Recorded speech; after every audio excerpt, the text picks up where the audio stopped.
Britain likes to think of itself as an island, separate, self-contained, apart from the rest of the world. The history says otherwise.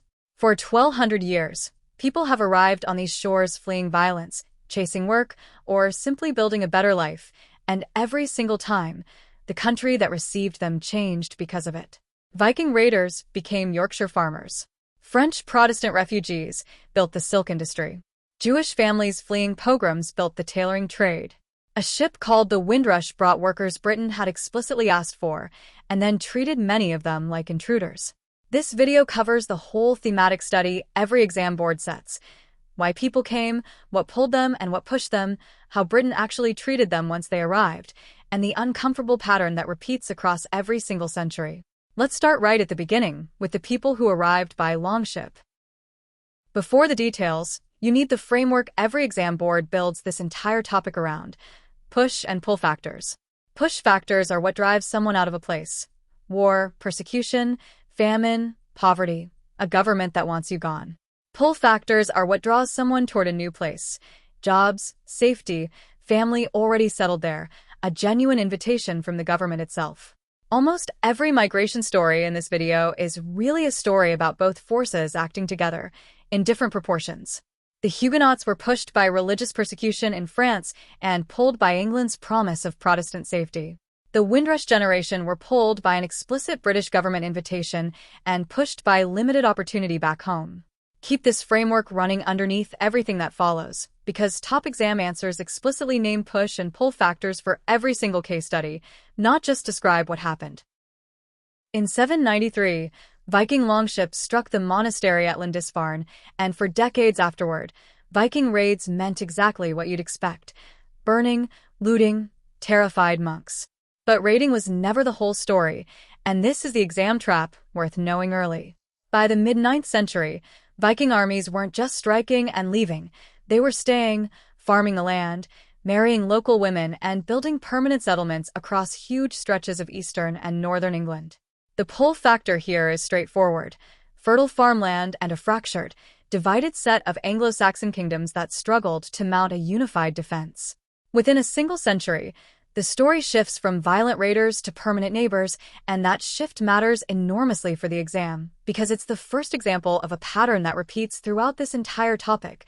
A migrant group arrives as a threat in the popular imagination and becomes simply part of the population within a generation or two. By 886, King Alfred of Wessex and the Viking leader Guthrum agreed a boundary, splitting England roughly in two. East of that line lay the Danelaw, a huge region governed under Danish law and custom rather than Anglo-Saxon tradition. This wasn't a temporary occupation, it was a genuinely different legal and cultural system operating inside England for generations. The evidence for how deep this integration went is still sitting in your mouth right now.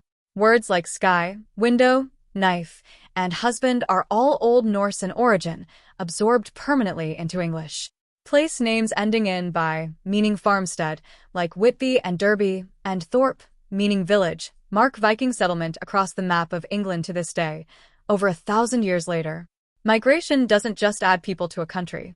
It rewrites the language everyone in that country speaks, whether they realize it or not. The exam boards want one specific case study memorized in detail here: York, or Jorvik as the Vikings renamed it after they captured the city in 866. This wasn't the military camp. Archaeological digs at Coppergate have uncovered an enormous, thriving trading city, with craft workshops producing leather, textiles, and jewelry, and trade goods arriving from as far as the Byzantine Empire and the Islamic world via extensive Viking trade routes. Jorvik's population is estimated at around 10,000 people at its height, making it one of the largest urban centers in the whole of Britain at the time. Streets themselves still carry the evidence. Gate in York street names, like Coppergate and Micklegate, comes directly from the Old Norse word for street. Jorvik shows migration doing something the exam loves to test: not just settlement, but genuine economic transformation, turning a regional Anglo-Saxon town into an international trading hub. Jewish communities arrived in England after the Norman conquest of 1066, invited specifically by William the Conqueror, and their presence over the following 2 centuries reveals something crucial about how medieval migration actually worked. welcome could be entirely conditional and entirely economic. Christian doctrine at the time forbade usury, lending money at interest, which left moneylending as one of the few professions legally open to Jewish communities. This made them economically essential. Kings, nobles, and the church itself all borrowed from Jewish lenders to fund castles, crusades, and cathedrals. In exchange, the crown offered direct royal protection, a legal status found nowhere else in medieval Europe quite like it. But this protection was never about compassion. It was a straightforwardly transactional arrangement, valuable while useful, and, as you're about to see, entirely disposable the moment a king decided he no longer needed it, or needed a convenient scapegoat instead. Resentment against Jewish communities built steadily across the 13th century. Growing anti-Semitic conspiracy theories, heavy royal taxation specifically targeting Jewish wealth, and outright violent attacks in cities including York, where hundreds died in a single massacre in 1190. In 1290, King Edward I issued the Edict of Expulsion, ordering every Jewish person in England to leave the country entirely, seizing their property and cancelling debts owed to them in the process. It was the first case in medieval European history of an entire kingdom expelling its whole Jewish population by royal decree. No Jewish community would legally exist again in England for over 350 years, until Oliver Cromwell permitted informal return in the 1650s. The exam lesson here is stark and worth stating plainly. Migrant communities can be economically essential to a country and still be completely expendable the moment political convenience points the other way. Jump forward roughly 3 centuries, into an early modern Europe torn apart by religious conflict between Catholic and Protestant states. This period matters enormously for the exam because it introduces a genuinely new category of migrant, the religious refugee, fleeing not poverty or opportunity, but organized, state-sponsored persecution for their specific faith. England, having become officially Protestant under the Tudors, increasingly positioned itself as a place of relative religious safety for Protestants fleeing Catholic-controlled territory on the continent. This wasn't pure altruism. Skilled Protestant refugees also brought valuable trade expertise that English monarchs were eager to welcome. Dutch and Flemish weavers, known collectively as strangers, had already settled in towns like Sandwich and Canterbury from the 1560s onward, fleeing Spanish Catholic persecution in the Netherlands. They set the pattern that a much larger, more famous group of refugees would follow just over a century later. French Protestants, known as Huguenots, had lived under an uneasy, legally protected tolerance in Catholic France for decades. In 1685, King Louis XIV revoked that protection entirely, banning Protestant worship outright and triggering a genuine, immediate refugee crisis. An estimated 50,000 Huguenots fled to Britain over the following decades, making it one of the largest single refugee movements in early modern European history. Many settled first in Kent, in towns including Canterbury and Sandwich, joining the existing stranger communities already established there, before increasing numbers moved on toward London itself. The push factor is about as unambiguous as it gets in this entire topic. Convert, worship secretly at genuine risk of execution, or leave the country you were born in entirely. The pull factor was equally direct. England was actively, officially Protestant, and represented one of very few realistic havens available anywhere in Europe at the time. Huguenot refugees brought something specific and immediately valuable: advanced continental silk weaving techniques, well ahead of anything English textile production could match at the time. Many eventually settled in Spitalfields, on the eastern edge of London, and effectively created the English silk industry from nothing, producing luxury fabrics that had previously needed to be imported from France at considerable expense. Within a generation, Spitalfields silk had become genuinely prestigious, worn by English nobility who had, not so long before, been actively suspicious of these very same French newcomers.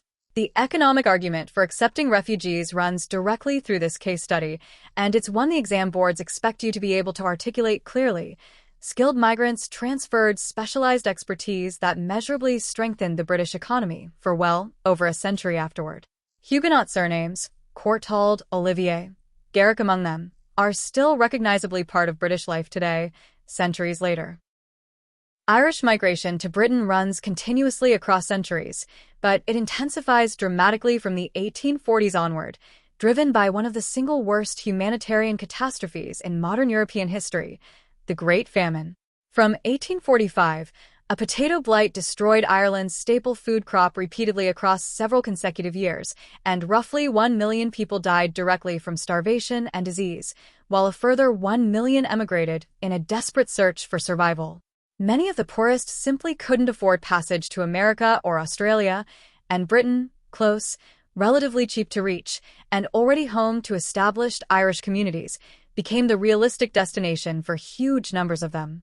This is push-factor migration in its darkest, most brutal possible form, not seeking better opportunity, but fleeing outright death.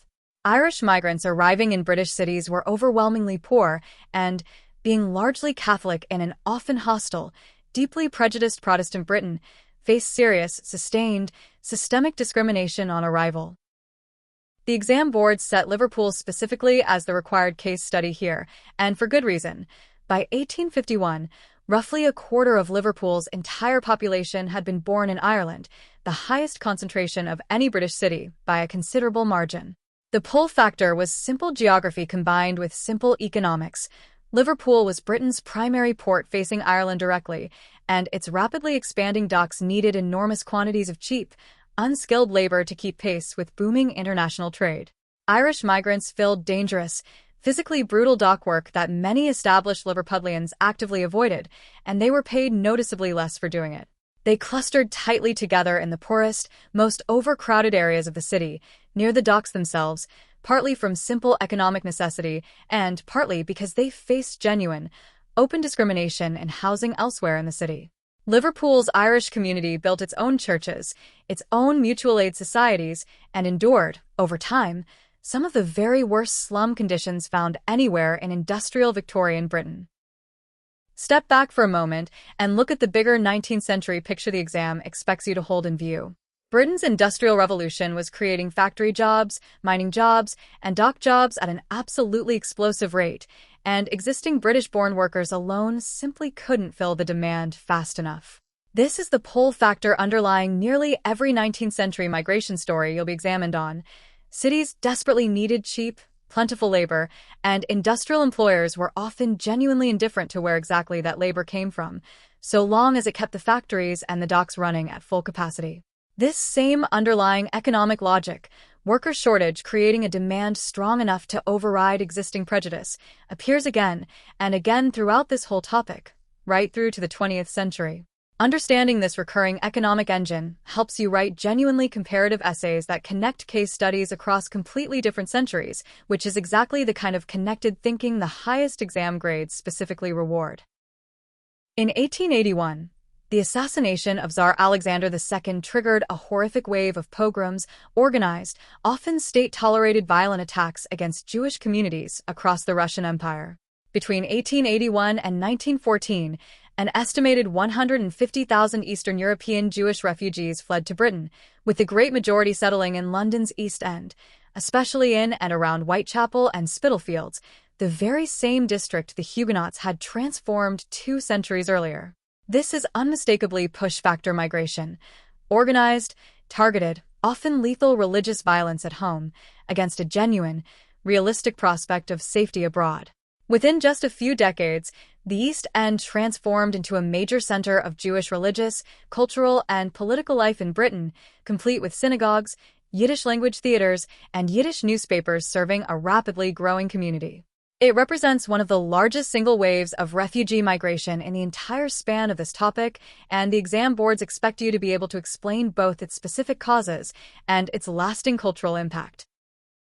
Safety from religious persecution didn't automatically mean a comfortable new life, and the exam rewards students who can hold both realities in view at once. Most East End Jewish migrants found work in the tailoring trade, frequently in what were widely known as sweatshops, small, overcrowded workshops with brutally long hours, minimal pay, and genuinely dangerous, unsanitary working conditions. Entire families, women and children included, often worked together at home on piecework, being paid per completed garment rather than by the hour, which relentlessly drove already low wages down even further. Yet, out of these harsh conditions, a genuinely vibrant, self-organizing community life still grew. Mutual aid societies, workers' unions demanding better conditions, and, in 1912, a major, ultimately successful tailors' strike that won real improvements to pay and hours. It's a case study in resilience running directly alongside continued hardship, exactly the kind of layered, evaluative complexity that separates a strong exam answer from a merely descriptive one. The sheer scale of Jewish migration into East London eventually provoked a significant political backlash, some of it openly anti-Semitic, and in 1905 Parliament passed the Aliens Act, Britain's first modern law specifically designed to restrict immigration into the country. It empowered immigration officers to refuse entry to so-called undesirable migrants, including anyone judged likely to become dependent on public charity, and it required ships specifically carrying more than 20 migrants to land only at officially designated ports, where new arrivals could be far more closely inspected and controlled. This matters enormously for the exam because it marks a genuine historical turning point. The moment the British state first formally asserted the legal right to decide who could and could not enter the country at all, rather than leaving migration essentially unregulated, as it largely had been for the many centuries covered earlier in this video. Every single restrictive immigration law that follows across the rest of the 20th century builds directly on this same 1905 foundational precedent. Nazi persecution of Jewish people across 1930s Germany and Austria created another huge wave of desperate refugees seeking safety, and Britain's actual response was genuinely mixed, worth examining honestly rather than simplifying into pure heroism.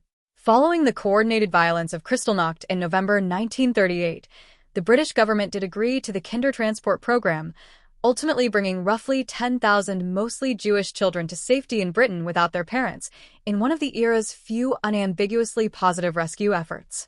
But adult refugees faced dramatically stricter entry requirements throughout the same period, and many desperate families were refused entry altogether and, tragically, later murdered in the Holocaust as an ongoing direct result. Some refugees who did successfully reach Britain were later even interned as so-called enemy aliens during the war itself, despite having fled the very same Nazi regime Britain was now fighting. The exam rewards this kind of honest complexity, real compassion, genuine institutional caution, and serious, consequential failure, all existing side by side in the same historical moment. The Second World War left Britain's economy and infrastructure severely damaged and facing an acute, genuinely urgent post-war labor shortage across transport, healthcare, and heavy manufacturing all at once. The British Nationality Act of 1948 formally granted full citizenship rights to all people living across the British Empire and the wider Commonwealth, meaning millions of Caribbean, Indian, and African citizens legally held exactly the same right to live and work in Britain as anyone actually born there. This is genuinely crucial, exam-relevant context. Unlike the refugee waves you've seen so far, fleeing persecution or violence, this next wave of migration began with a direct, explicit economic invitation from the British government itself, actively recruiting workers for the NHS, for London Transport, and for British Rail. The pull factor here could not be clearer or more official. Britain needed workers badly, and Commonwealth citizens held every legal right to answer that specific call directly. On the 22nd of June 1948, a ship named the Empire Windrush docked at Tilbury, carrying just over 800 passengers from Jamaica and other Caribbean islands, most arriving to take up genuine job offers or actively seek new work in post-war Britain. The ship's specific arrival became a powerful, lasting symbol of an entire era of migration, even though Caribbean migration to Britain had already begun slightly before it and continued for decades steadily afterward. Over 300,000 Caribbean migrants arrived in total between 1948 and 1971, a period now widely known as the Windrush generation. Many took essential jobs the British economy urgently needed filled, nursing in the brand-new National Health Service, driving buses and trains, working demanding night shifts in factories across the country. They had been formally, legally invited. What awaited a great many of them on actual arrival in practice day-to-day was a very different, far less welcoming story. Despite arriving with full, entirely legal British citizenship and having been actively invited by the British government to fill essential post-war jobs, Windrush generation migrants faced widespread, blatant, and entirely legal racial discrimination throughout the 1950s and 1960s. Landlords openly refused to rent rooms to black tenants, signs reading, notoriously, "No blacks, no dogs, no Irish" appeared in boarding house windows across British cities and were far from a rare exception. Many skilled workers, trained teachers, nurses, and engineers among them, found themselves restricted to menial, low-status jobs regardless of their genuine qualifications, purely on the basis of their race. Migrants clustered together for mutual practical and emotional support in specific neighborhoods, including Brixton in South London and Notting Hill in the West, areas that were already comparatively poor and consequently offered some of the very cheapest available housing in the entire city. The exam-relevant gap here is stark and important. Full legal citizenship on paper did not remotely translate into equal treatment in practice, day-to-day on the ground. Bristol is the specific mid-20th century case study the exam boards require you to know in real detail. The Bristol Omnibus Company publicly refused to employ Black or Asian bus crews throughout the city, defending this explicitly racist policy quite openly to the press. In 1963, inspired directly by the American civil rights movement happening at the same time, local activists organized a sustained boycott of Bristol's bus services, refusing to ride the buses at all until the discriminatory hiring policy was dropped completely. The boycott ran for several months, drew genuine national media attention across the whole country, and succeeded. The company reversed its policy that same year. The Bristol Bus Boycott fed directly into growing, sustained pressure for proper national legal protection against racial discrimination, and it stands as a genuinely powerful case study of migrant communities and their allies organizing collectively and winning a real, concrete, measurable victory against a specific instance of systemic discrimination. Notting Hill in West London by the 1950s had become home to one of Britain's largest concentrated Caribbean communities, settling in an area that was, at the time, genuinely poor and badly overcrowded. Between the 29th of August and the 5th of September 1958, sustained race riots erupted, with white mobs, many organized and actively encouraged by so-called teddy boy gangs and by Oswald Mosley's explicitly far-right union movement, attacking Caribbean residents and their homes across several consecutive nights. The specific area is the exam board's required historic environment focus, and you need real, concrete detail here. Severe housing shortages, exploitative slum landlords, high local unemployment, and organized, deliberate far-right agitation, all combined to create the volatile conditions in which this sustained violence erupted. The riots exposed, in the most direct and undeniable way possible, the enormous gap between the Windrush generation's full legal citizenship on paper and their genuinely lived, daily experience of hostility and organized violence on the actual streets of London. In May 1959, Kelso Cochrane, a 32-year-old Antiguan carpenter, was attacked and fatally stabbed by a group of white youths while walking home in Notting Hill, in what is widely considered the era's first clearly, directly racially motivated murder following the riots the previous year. His killers were never formally convicted, and the case exposed deep, credible community distrust of a police force many residents felt had failed, or actively refused, to properly protect them. Out of this specific grief and continued, sustained community organizing came something genuinely lasting and important. Activist Claudia Jones had already organized an indoor Caribbean Carnival event in January 1959, directly in response to the riots, and this evolved over the following decade into the outdoor Notting Hill Carnival, which today draws well over 1 million visitors annually and stands as one of the largest, most celebrated street festivals anywhere in the world. Violence and grief, and, arising directly from them, one of Britain's most enduring, most joyful cultural institutions. Political and public pressure against continued Commonwealth immigration grew steadily throughout the 1960s, and Parliament responded with a clear, sustained sequence of increasingly restrictive legislation. The Commonwealth Immigrants Act of 1962 introduced work voucher requirements for the very first time, sharply limiting Commonwealth citizens' previously automatic right of entry that the 1948 Act had granted. The 1968 Act went considerably further still, specifically targeting Kenyan Asians holding British passports by requiring a genuine, provable close ancestral connection to the United Kingdom itself. Enoch Powell's inflammatory 1968 Rivers of Blood speech, warning luridly and explicitly against continued mass immigration, both reflected and further inflamed this hardening national mood at the time. In parallel, and worth holding in view alongside these restrictions, The Race Relations Acts of 1965, 1968, and 1976 gradually built up genuine legal protections against racial discrimination in housing, employment, and public services. Restriction on entry and protection once inside the country were tightening and expanding simultaneously in the very same decade. In August 1972, Ugandan dictator Idi Amin ordered the country's entire Asian population, most of Indian heritage, many whose own families had lived in Uganda for multiple generations, to leave the country within just 90 days, seizing their homes, businesses, and property in the process. It was outright ethnic expulsion, carried out by direct government order, and it produced an urgent, genuine refugee crisis affecting an estimated 80,000 people overall. Britain, honoring its lingering colonial-era legal obligations, accepted around 27,000 Ugandan Asian refugees, and roughly 20,000 of them ultimately settled specifically in Leicester, despite the local council there having controversially placed adverts in Ugandan newspapers actively discouraging them from coming at all. Many arrived having lost virtually everything they owned, yet went on to rebuild successful businesses and thriving community institutions within remarkably few years.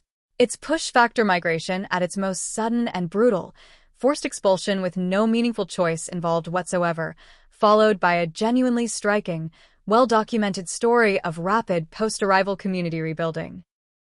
Migration to modern Britain has kept diversifying across recent decades.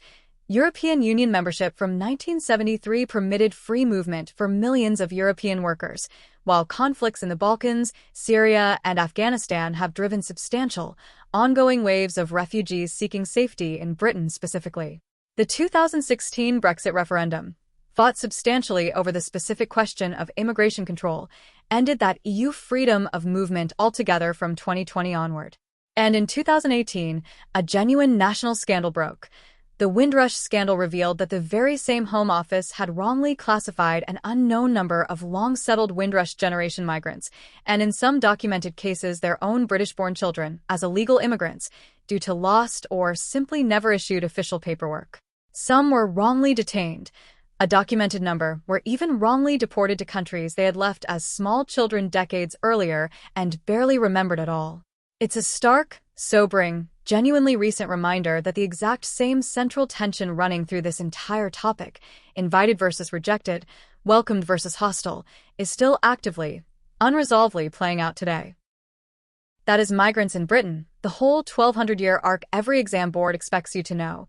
Viking raiders who became Yorkshire farmers, Jewish communities invited for their usefulness, and then expelled entirely by royal decree, Huguenot refugees who built an entire industry from nothing, Irish families fleeing outright famine into brutal, systemic prejudice, Jewish East End refugees escaping pogroms into grinding sweatshop poverty, and a Windrush generation formally, legally invited by their own government and then treated, in daily practice, like unwanted intruders in their own country.